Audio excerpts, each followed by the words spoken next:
अस्सलाम वालेकुम and welcome to the next lecture.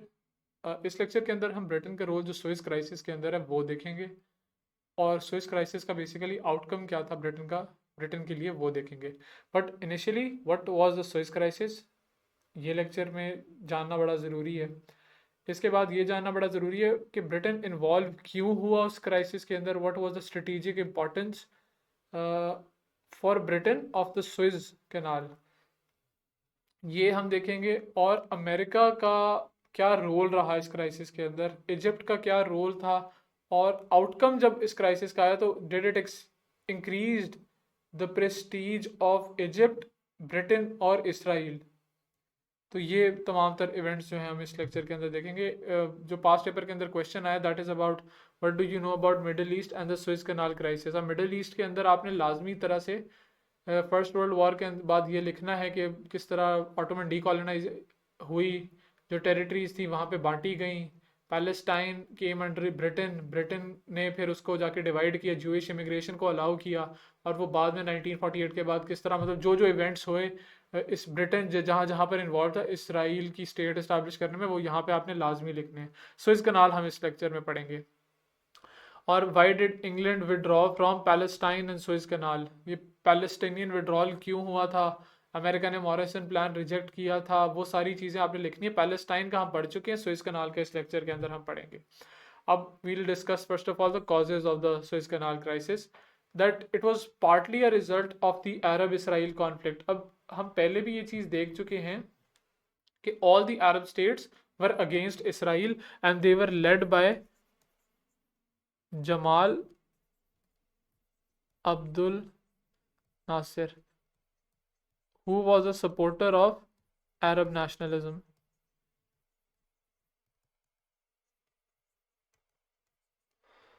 अब तमाम अरब स्टेट्स जो थी वो एक तरह से खिलाफ थी, क्योंकि पहले इसराइल जो है वो अपनी ऑक्यूपेशन पैलेस्टीन में एक तरह से कायम कर रहा था, और अरब एथनिसिटी की वजह से वो पैलेस्टीनियंस को सपोर्ट कर रही थी, जिसकी वजह से फर्स्ट अरब इसराइल वॉर भी हुई और सेकंड अरब इसराइल वॉर भी हुई। और बाद में जाके फिर तमाम वॉर्स अरब हारते गए, तो इसराइल ने फिर जाके 1978 में इजिप्ट से मामलात हल किए। I guess it was Camp David accord. फिर बाद में ऑस्लो एग्रीमेंट्स 1990s में हुए, that was between Palestine and Israel with the help of America, but they did not come to fruition for some reason. Partly it was a struggle between Arab nationalism, British and French, who wanted to prolong their stay in the Middle East. तो ये एक conflict was not just in the Suez Canal, it was also an ideological conflict. It was also a conflict over capturing strategic points. It was also a conflict that is rooted in ethnicity. It is also a conflict that is against the occupation of Israel. Ab anti-imperialism and Arab nationalism, which is what I have already told you, that Colonel Jamal Abdul Nasser, who was the president of Egypt at that point, was in favor of Arab unity, including the liberation of Palestine from Jews. Because of the Arab ethnicity, Jamal Abdul Nasser wanted a separate Palestinian state for the people of Palestine. He organized guerrilla bands and blockaded the Gulf of Aqaba, leading to the Israeli port of Eilat. मतलब उसने Israel को जो एक तरह से major सी port को उनको जो चोक पॉइंट लगता था which was the gulf of Aqaba, उसने उसको जो है ब्लॉक करने की भी कोशिश की in order to economically crumble Israel demands to evacuate Suez. Nasser insisted that Britain evacuate her military base at Suez. Why? And also sent aid to the Algerian Arabs against the French. अब Algeria War of Independence भी हुई थी 1960s के अंदर, 1950s towards the end of 1950s and 1960s Algeria को French ने colonise किया हुआ था। अब जमाल अब्दुल नासिर ने वहाँ पे भी जो है अल्जेरियन वॉल ऑफ लिबरेशन में भी अल्जेरियंस की मदद भी की थी, because he was anti imperialist, anti colonisation and supporter of Arab unity. और he also oppose the British sponsored Baghdad pact. ये वही बगदाद पैक्ट हैं जो सीटो की फॉर्म में हुए थे 1955 में। पाकिस्तान ने इसको ज्वाइन किया था, इसीलिए जो मुस्लिम स्टेट्स थी पाकिस्तान की और उन मुस्लिम स्टेट्स की जो उस वक्त मेजर थी, इजिप्ट स्पेशली जिसमें थी उस वक्त, सऊदी अरेबिया एक मेजर की प्लेयर नहीं था, इजिप्ट की प्लेयर था मेजर। तो वो उनकी एक तरह से नाराज़गी का भी पाकिस्तान को सामना करना पड़ा था।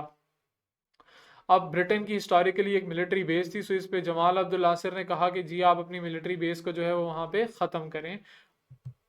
अब स्ट्रेटेजिक इंपॉर्टेंस देखें स्विस कनाल की। ये आपका जी स्विस कनाल है, ये देखें, ये आपका सिनाई पेनिनसुला है, ये आपकी मेडिटेरेनियन सी है। अब ये स्विस कनाल है, ये डायरेक्टली कनेक्ट करता है मेडिटेरेनियन सी को रेड सी से। इसका मतलब क्या है, जो ऑयल सप्लाईज हैं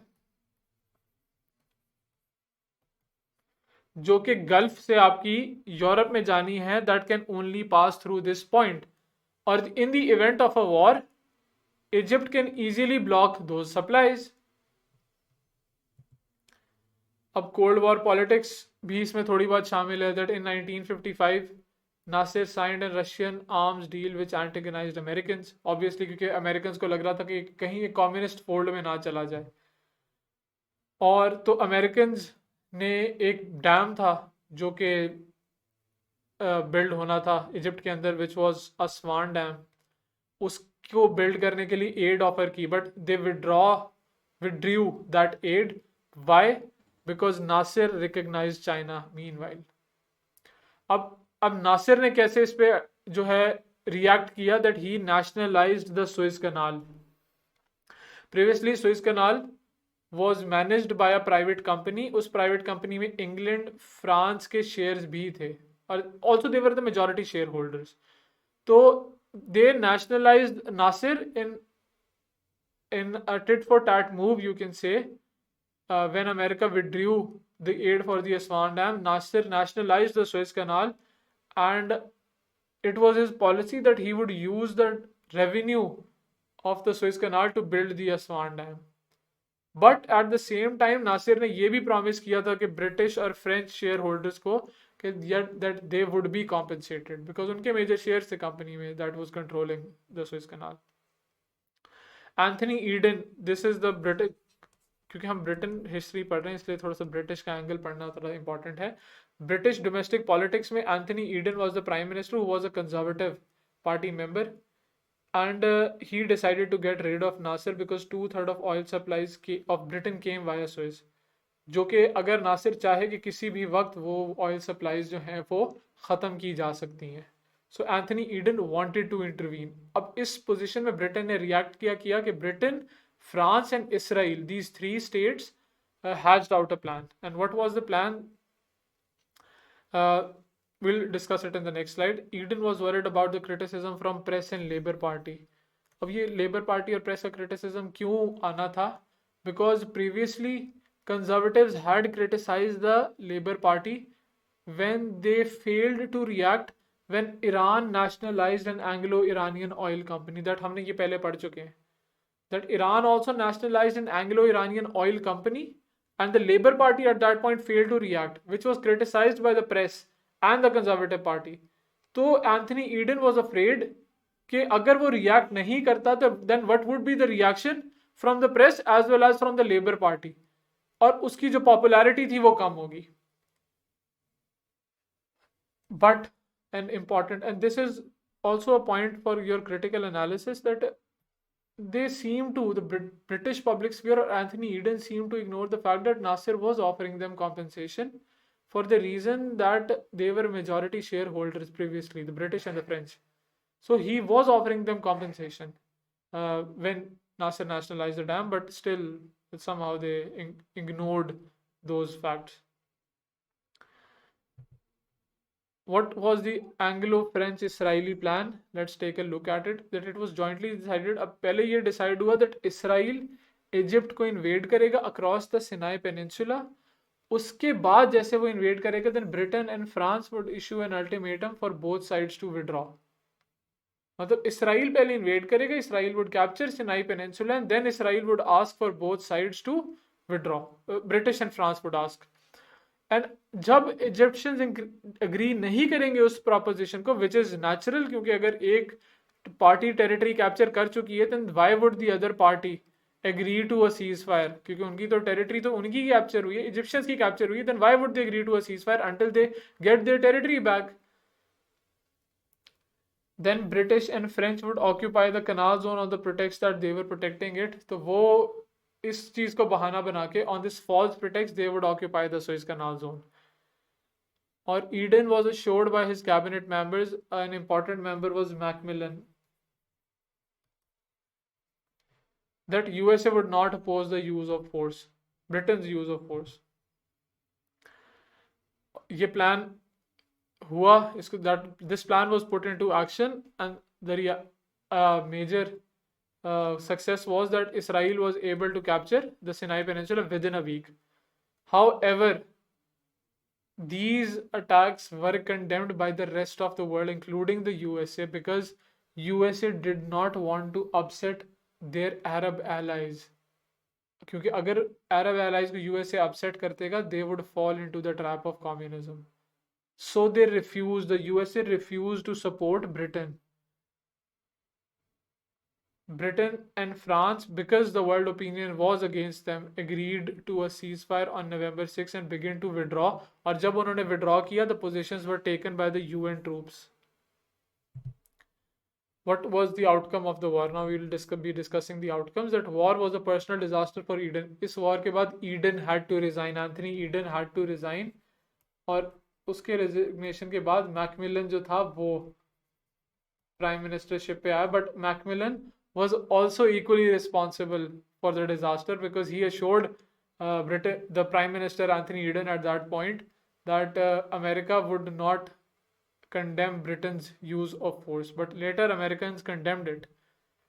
अब यहाँ से वो कोल्ड वॉर पॉलिटिक्स का भी सवाल आता है कि अब जहाँ पे देख लें that Britain took an independent decision of their foreign policy, but later the USA did not support it. Nasir की प्रेस्टीज जो है वो एक तरह से इंक्रीज हुई. The leader of Arab nationalism, leader of Arab unity और the leader of the Arab world. अगर इजिप्ट मिडिल ईस्ट में जाके किसी ने बात करनी है तो वो नासिर से करनी चाहिए because Nasser carried that aura at that point. The Egyptians blockaded the canal and Arabs reduced oil supply to Western Europe, where petrol rationing was introduced at that point. So the Arabs reacted कि उन्होंने petrol supply western states को बंद कर दी. अब USA ने भी यहाँ पे एक तरह से रिटेलिएट किया that USA withdrew it's support for the pound, जिसकी वजह से पाउंड बहुत ज़्यादा डिवैल्यू हुआ, विच कॉज्ड दो चीज़ें हुई that it decrease Britain's gold reserves और ब्रिटेन में एक नया स्पेल इन्फ्लेशन का आया.